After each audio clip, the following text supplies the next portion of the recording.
Welcome to Read Me to Sleep. I'm Doug Mabey, and I have a bedtime story for you. Settle in under the covers and feel your head ease into the pillow and your body sink into the mattress. Take a moment to be mindful of the present. Close your eyes and feel yourself begin to relax. Are you ready? Tonight, I'm reading The Wind in the Willows by Kenneth Grahame.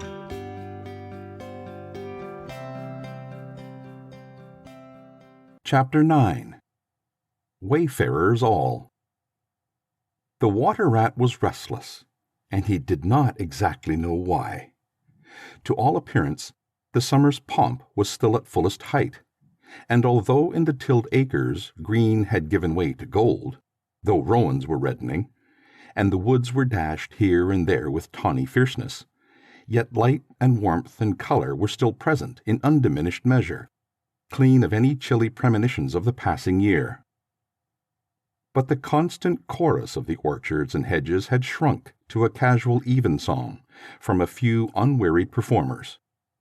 The robin was beginning to assert himself once more, and there was a feeling in the air of change and departure.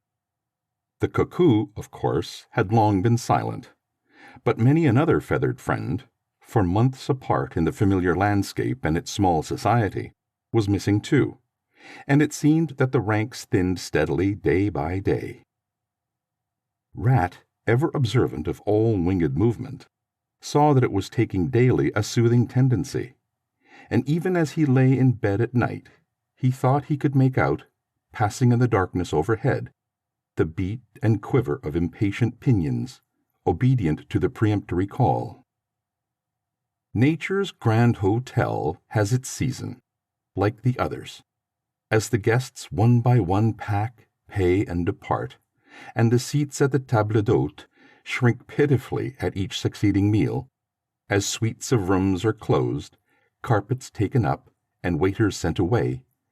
Those boarders who are staying on, en pension, until the next year's full reopening, cannot help being somewhat affected by all these flittings and farewells, this eager discussion of plans, routes, and fresh quarters, this daily shrinkage in the stream of comradeship.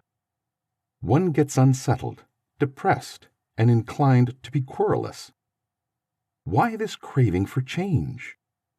Why not stay on quietly here, like us, and be jolly? You don't know this hotel out of the season, and what fun we have among ourselves, we fellows who remain and see the whole interesting year out. All very true, no doubt, the others always reply. We quite envy you. And some other year, perhaps, but just now we have engagements, and there's the bus at the door. Our time is up. So they depart with a smile and a nod, and we miss them, and feel resentful. The rat was a self-sufficing sort of animal, rooted to the land, and whoever went, he stayed. Still he could not help noticing what was in the air, and feeling some of its influence in his bones. It was difficult to settle down to anything seriously, with all this flitting going on. Leaving the waterside, where rushes stood thick and tall in the stream that was becoming sluggish and slow, he wandered countrywards, crossed a field or two of pasturage, already looking dusty and parched, and thrust into the great realm of wheat, yellow, wavy, and murmurous, full of quiet motion and small whisperings. Here he often loved to wander, through the forest of stiff, strong stalks that carried their own golden sky away over his head, a sky that was always dancing, shimmering, softly talking, or swaying strongly to the passing wind, and recovering itself with a toss and a merry laugh. Here, too, he had many small friends, a society complete in itself, leading full and busy lives, but always with a spare moment to gossip and exchange news with a visitor. Today, however, though they were civil enough, the field mice and harvest mice seemed preoccupied. Many were digging and tunneling busily, others gathered together in small groups, examined plans and drawings of small flats, stated to be desirable and compact, and situated conveniently near the stores. Some were hauling out dusty trunks and dress baskets. Others were already elbow-deep, packing their belongings, while everywhere piles and bundles of wheat, oats, barley, beech mast, and nuts lay about ready for transport. "Here's old Ratty!" they cried as soon as they saw him. "Come and bear a hand, Rat, and don't stand about idle." "What sort of games are you up to?" said the Water Rat severely. "You know it isn't time to be thinking of winter quarters yet, by a long way." "Oh, yes, we know that," explained a Field Mouse rather shamefacedly. "But it's always as well to be in good time, isn't it? We really must get all the furniture and baggage and stores moved out of this before those horrid machines begin clicking around the fields. And then, you know, the best flats get picked up so quickly nowadays. And if you're late, you have to put up with anything. And they want such a lot of doing up, too, before they're fit to move into. Of course, we're early, we know that, but we're only just making a start." "Oh, bother starts," said the Rat. "It's a splendid day. Come for a row, or a stroll among the hedges, or a picnic in the woods, or something." "Well, I think not today, thank you," replied the Field Mouse hurriedly.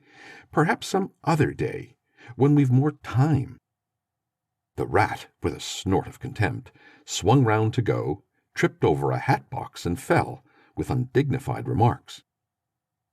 "If people were more careful," said a Field Mouse rather stiffly, "and looked where they're going, people wouldn't hurt themselves, and forget themselves. Mind that hold-all, Rat. You'd better sit down somewhere. In an hour or two we may be more free to attend to you." "You won't be free, as you call it, much this side of Christmas, I can see that," retorted the Rat grumpily, as he picked his way out of the field. He returned somewhat despondently to his river again, his faithful, steady-going old river, which never packed up, flitted, or went into winter quarters. In the osiers which fringed the bank, he spotted a swallow sitting. Presently it was joined by another, and then by a third, and the birds, fidgeting restlessly on their bough, talked together earnestly and low. "What, already?" said the Rat, strolling up to them. "What's the hurry? I call it simply ridiculous." "Oh, we're not off yet, if that's what you mean," replied the first swallow. "We're only making plans and arranging things, talking it over, you know, what route we're taking this year, and where we'll stop, and so on. That's half the fun." "Fun?" said the Rat. "Now that's just what I don't understand. If you've got to leave this pleasant place, and your friends who will miss you, and your snug homes that you've just settled into, why, when the hour strikes, I no doubt you'll go bravely, and face all the trouble and discomfort and change and newness, and make believe that you're not very unhappy. But to want to talk about it, or even think about it, till you really need— "No, you don't understand, naturally," said the second swallow. "First we feel it stirring within us, a sweet unrest. Then back come the recollections one by one, like homing pigeons. They flutter through our dreams at night, they fly with us in our wheelings and circlings by day. We hunger to inquire of each other, to compare notes, and assure ourselves that it was all really true. As one by one the scents and sounds and names of long-forgotten places come gradually back and beckon to us." "Couldn't you stop on for just this year?" suggested the Water Rat wistfully.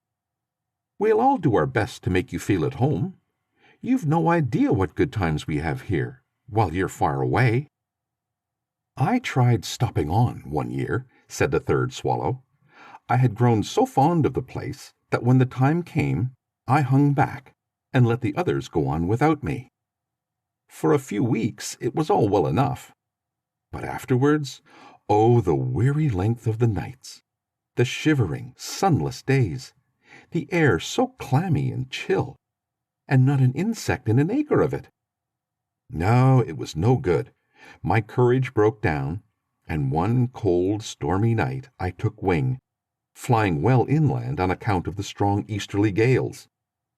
It was snowing hard as I beat through the passes of the great mountains, and I had a stiff fight to win through. But never shall I forget the blissful feeling of the hot sun against my back as I sped down to the lakes that lay so blue and placid below me, and the taste of my first fat insect. The past was like a bad dream. The future was all happy holiday as I moved southwards, week by week, easily, lazily, lingering as long as I dared, but always heeding the call. No, I had had my warning. Never again did I think of disobedience. Ah, yes, the call of the South, twittered the other two dreamily. Its songs, its hues, its radiant air. Oh, do you remember? And forgetting the rat, they slid into passionate reminiscence, while he listened fascinated, and his heart burned within him. In himself, too, he knew that it was vibrating at last, that chord hitherto dormant and unsuspected. The mere chatter of these southern-bound birds, their pale and second-hand reports, had yet power to awaken this wild new sensation, and thrill him through and through with it. What would one moment of the real thing work in him? One passionate touch of the real southern sun? One waft of authentic odor? With closed eyes he dared to dream a moment in full abandonment. And when he looked again, the river seemed steely and chill, the green fields gray and lightless. Then his loyal heart seemed to cry out on his weaker self for its treachery. "Why did you ever come back, then, at all?" he demanded of the swallows jealously. "What do you find to attract you to this poor drab little country?" "And do you think," said the first swallow, "that the other call is not for us too, in its due season? The call of lush meadow grass, wet orchards, warm insect-haunted ponds, of browsing cattle, of haymaking, and all the farm buildings clustering around the house of the perfect eaves?" "Do you suppose," asked the second, "that you are the only living thing that craves with a hungry longing to hear the cuckoo's note again?" "In due time," said the third, "we shall be homesick once more for quiet water lilies swaying on the surface of an English stream. But today all that seems pale and thin and very far away. Just now our blood dances to other music." They fell a-twittering among themselves once more, and this time their intoxicating babble was of violet seas, tawny sands, and lizard-haunted walls. Restlessly, the rat wandered off once more, climbed the slope that rose gently from the north bank of the river, and lay looking out towards the great ring of downs that barred his vision further southwards, his simple horizon hitherto, his mountains of the moon, his limit beyond which lay nothing he had cared to see or to know. Today, to him gazing south with new-born need stirring in his heart, the clear sky over their long, low outline seemed to pulsate with promise. Today, the unseen was everything, the unknown the only real fact of life. On this side of the hills was now the real blank. On the other lay the crowded, colored panorama that his inner eye was seeing so clearly. What seas lay beyond, green, leaping, and crested? What sunbathed coasts, along which the white villas glittered against the olive woods? What quiet harbors, thronged with gallant shipping, bound for purple islands of wine and spice, islands set low in languorous waters? He rose and descended riverwards once more, then changed his mind and sought the side of the dusty lane. There, lying half buried in the thick, cool, under-hedge tangle that bordered it, he could muse on the metalled road, and all the wondrous world that it led to, on all the wayfarers, too, that might have trodden it, and the fortunes and adventures they had gone to seek or found unseeking. Out there, beyond. Footsteps fell on his ear, and the figure of one that walked somewhat warily came into view, and he saw that it was a rat, a very dusty one. The wayfarer, as he reached him, saluted with a gesture of courtesy that had something foreign about it, hesitated for a moment, then, with a pleasant smile, turned from the track and sat down by his side in the cool herbage.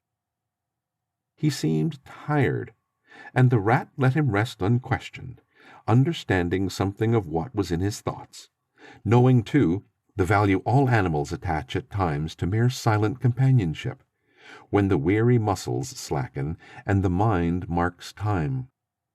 The wayfarer was lean and keen-featured, and somewhat bowed in the shoulders. His paws were thin and long, his eyes much wrinkled at the corners. He wore small gold earrings in his neatly set, well-shaped ears. His knitted jersey was of a faded blue. His breeches, patched and stained, were based on a blue foundation, and his small belongings that he carried were tied up in a blue cotton handkerchief. When he had rested a while, the stranger sighed, snuffed the air, and looked about him. "That was clover, that warm whiff on the breeze," he remarked. "And those are cows we hear cropping the grass behind us and blowing softly between mouthfuls.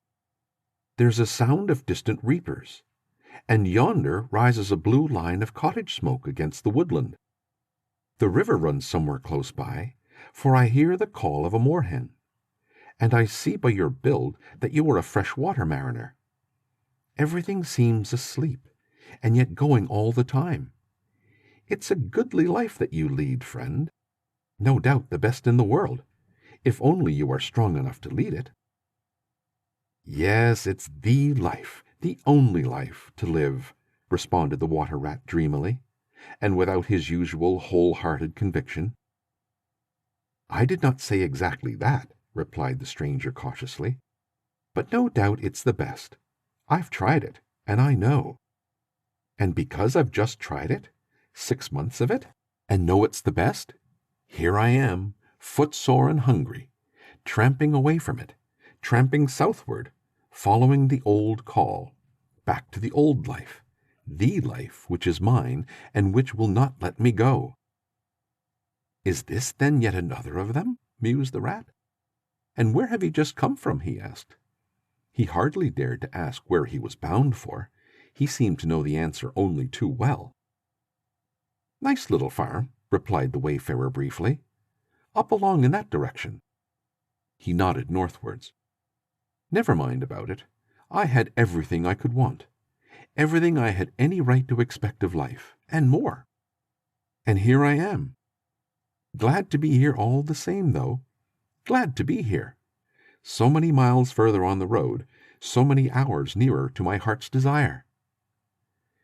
His shining eyes held fast to the horizon, and he seemed to be listening for some sound that was wanting from that inland acreage, vocal as it was with the cheerful music of pasturage and farmyard. "You're not one of us," said the water-rat, "nor yet a farmer, not even, I should judge, of this country." "Right," replied the stranger. "I'm a seafaring rat, I am, and the port I originally hail from is Constantinople, though I'm a sort of foreigner there, too, in a matter of speaking. You will have heard of Constantinople, friend? A fair city, and an ancient and glorious one.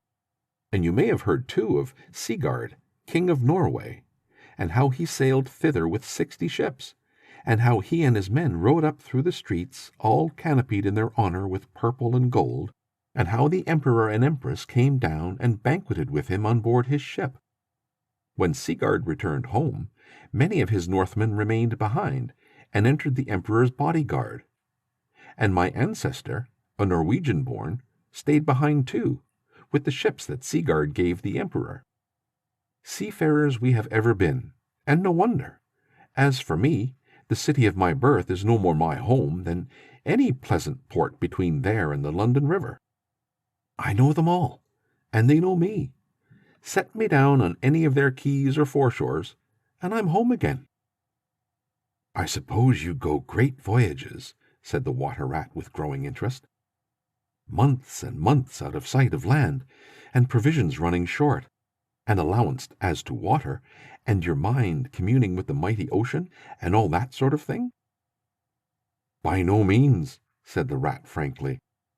"Such a life as you describe would not suit me at all. I'm in the coasting trade, and rarely out of sight of land. It's the jolly times on shore that appeal to me, as much as any seafaring. Oh, those southern seaports! The smell of them, the riding lights at night, the glamour! Well, perhaps you have chosen the better way, said the water-rat, but rather doubtfully. Tell me something of your coasting, then, if you have a mind to. And what sort of harvest an animal of spirit might hope to bring home from it, to warm his latter days with gallant memories by the fireside. For my life, I confess to you, feels to me today somewhat narrow and circumscribed. My last voyage, began the sea-rat, that landed me eventually in this country, bound with high hopes for my inland farm, will serve as a good example of any of them, and indeed as an epitome of my highly colored life. Family troubles, as usual, began it. The domestic storm cone was hoisted, and I shipped myself on board a small trading vessel bound for Constantinople, by classic seas whose every wave throbs with a deathless memory, to the Grecian islands and the Levant. Those were golden days and balmy nights.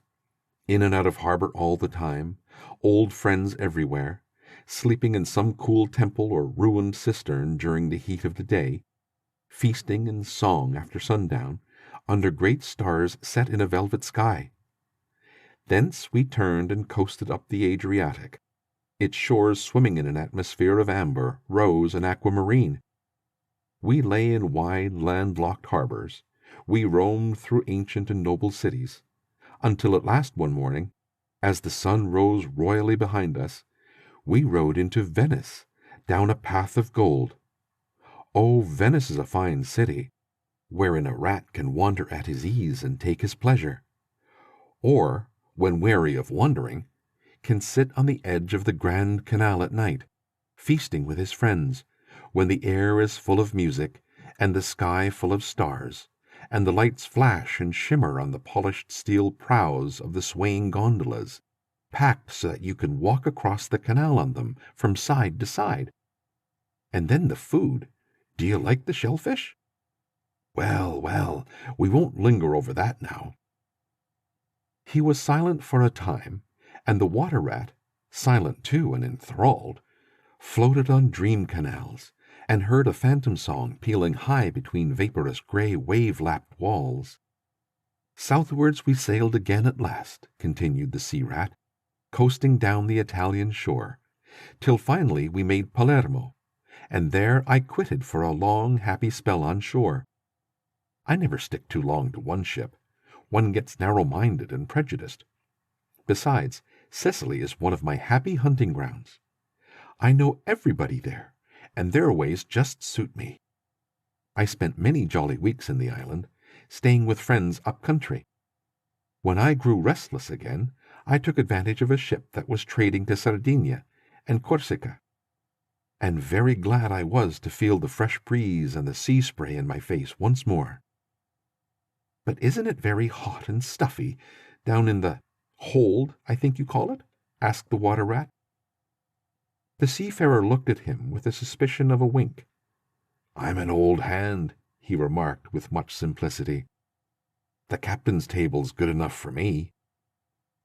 It's a hard life by all accounts, murmured the rat, sunk in deep thought. For the crew it is, replied the seafarer gravely, again with the ghost of a wink. From Corsica, he went on, I made use of a ship that was taking wine to the mainland. We made Alassio in the evening, lay to, hauled up our wine casks, and hove them overboard, tied one to the other by a long line. Then the crew took to the boats and rowed shorewards, singing as they went, and drawing after them the long bobbing procession of casks, like a mile of porpoises. On the sands they had horses waiting, which dragged the casks upon the steep street of the little town with a fine rush and clatter and scramble. When the last cask was in, we went and refreshed and rested, and sat late into the night, drinking with our friends. And next morning I was off to the great olive woods for a spell and a rest. For now I had done with islands for the time, and ports and shipping were plentiful. So I led a lazy life among the peasants, lying and watching them work, or stretched high on the hillside with the blue Mediterranean far below me. And so at length, by easy stages, and partly on foot, partly by sea, to Marseille, and the meeting of old shipmates, and the visiting of great ocean-bound vessels, and feasting once more. Talk of shellfish! Why, sometimes I dream of shellfish of Marseille, and wake up crying. That reminds me, said the polite water rat. You happened to mention that you were hungry, and I ought to have spoken earlier. Of course you will stop and take your midday meal with me. My hole is close by. It is some time past noon, and you're very welcome to whatever there is. Now I call that kind and brotherly of you, said the sea rat. I was indeed hungry when I sat down, and ever since I inadvertently happened to mention shellfish, my pangs have been extreme. But couldn't you fetch it along out here? I'm none too fond of going under hatches, unless I'm obliged to, and then, while we eat, I could tell you more concerning my voyages and the pleasant life I lead. At least it is very pleasant to me, and by your attention I judge it commends itself to you, whereas if you go indoors, it is 100 to 1 that I shall presently fall asleep. That is indeed a great suggestion, said the water rat, and hurried off home. There he got out the luncheon basket, and packed a simple meal, in which, remembering the stranger's origin and preferences, he took care to include a yard of long French bread, a sausage out of which the garlic sang, some cheese which lay down and cried, and a long-necked, straw-covered flask containing bottled sunshine shed and garnered on far southern slopes. Thus laden, he returned with all speed, and blushed for pleasure at the old seaman's commendations of his taste and judgment, as together they unpacked the basket and laid out the contents on the grass by the roadside. The sea rat, as soon as his hunger was somewhat assuaged, continued the history of his latest voyage, conducting his simple hearer from port to port of Spain, landing him at Lisbon, Oporto, and Bordeaux, introducing him to the pleasant harbors of Cornwall and Devon, and so up the channel to that final quayside, where, landing after winds long contrary, storm-driven, and weather-beaten, he had caught the final magical hints and heraldings of another spring, and fired by these, he sped on a long tramp inland, hungry for the experiment of life on some quiet farmstead, very far from the weary beating of any sea. Spellbound and quivering with excitement, the water rat followed the adventurer league by league, over stormy bays, through crowded roadsteads, across harbor bars, on a racing tide, up winding rivers that hid their busy little towns round a sudden turn, and left him with a regretful sigh, planted at his dull inland farm, about which he desired to hear nothing. By this time their meal was over, and the seafarer, refreshed and strengthened, his voice more vibrant, his eye lit with a brightness that seemed caught from some faraway sea-beacon, filled his glass with the red and glowing vintage of the south, and leaning towards the water rat, compelled his gaze and held him, body and soul, while he talked. Those eyes were of the changing foam-streaked gray-green of leaping northern seas. In the glass shone a hot ruby that seemed the very heart of the south, beating for him who had courage to respond to its pulsation. The twin lights, the shifting gray and the steadfast red, mastered the water rat and held him bound, fascinated, powerless. The quiet world outside their rays receded far away and ceased to be. And the wonderful talk flowed on. Or was it speech entirely? Or did it pass at times into song? Chanty of the sailors wailing the dripping anchor, sonorous hum of the shrouds in a tearing northeaster, ballad of the fisherman hauling his nets at sundown against an apricot sky, chords of guitar and mandolin from gondola or cake? Did it change into the cry of the wind, plaintive at first, angrily shrill as it freshened, rising to a tearing whistle, sinking to a musical trickle of air from the leach of the bellying sail? All these sounds the spellbound listener seemed to hear, and with them the hungry complaint of the gulls and the sea-mews, the soft thunder of the breaking wave, the cry of the protesting shingle. Back into speech again it passed, and with beating heart he was following the adventures of a dozen seaports, the fights, the escapes, the rallies, the comradeships, the gallant undertakings. Or he searched islands for treasure, fished in still lagoons, and dozed day long on warm white sand. Of deep-sea fishings he heard tell, and mighty silver gatherings of the mile-long net, of sudden perils, noise of breakers on a moonless night, or the tall bows of the great liner taking shape overhead through the fog, of the merry homecoming, the headland rounded, the harbor lights opened up, the groups seen dimly on the quay, the cheery hail, the splash of the hawser, the trudge up the little steep street toward the comforting glow of red-curtained windows. Lastly, in his waking dream, it seemed to him that the adventurer had risen to his feet, but was still speaking, still holding him fast with his sea-gray eyes. "And now," he was softly saying, "I take the road again, holding on southwestwards for many a mile and dusty day, till at last I reach the little gray sea-town I know so well, that clings along one steep side of the harbor. There, through dark doorways, you look down flights of stone steps, overhung by great pink tufts of valerian, and ending in a patch of sparkling blue water. The little boats that lie tethered to the rings and stanchions of the old sea-wall are gaily painted, as those I clambered in and out of in my own childhood. The salmon leap on the flood tide. Schools of mackerel flash and play past quaysides and foreshores. And by the windows the great vessels glide, night and day, up to their moorings or forth to the open sea. There, sooner or later, the ships of all seafaring nations arrive, and there, at its destined hour, the ship of my choice will let go its anchor. I shall take my time, I shall tarry and bide, till at last the right one lies waiting for me, warped out into the midstream, loaded low, her bowsprit pointing down harbor. I shall slip on board, by boat or along hawser, and then one morning I shall wake to the song and tramp of the sailors, the clink of the capstan, and the rattle of the anchor chain coming merrily in. We shall break out the jib and the foresail. The white houses of the harbor side will glide slowly past us as she gathers steering way, and the voyage will have begun. As she forges toward the headland, she will clothe herself with canvas, and then once outside, the sounding slap of great green seas as she heels to the wind, pointing south. And you will come too, little brother, for the days pass and never return, and the south still waits for you.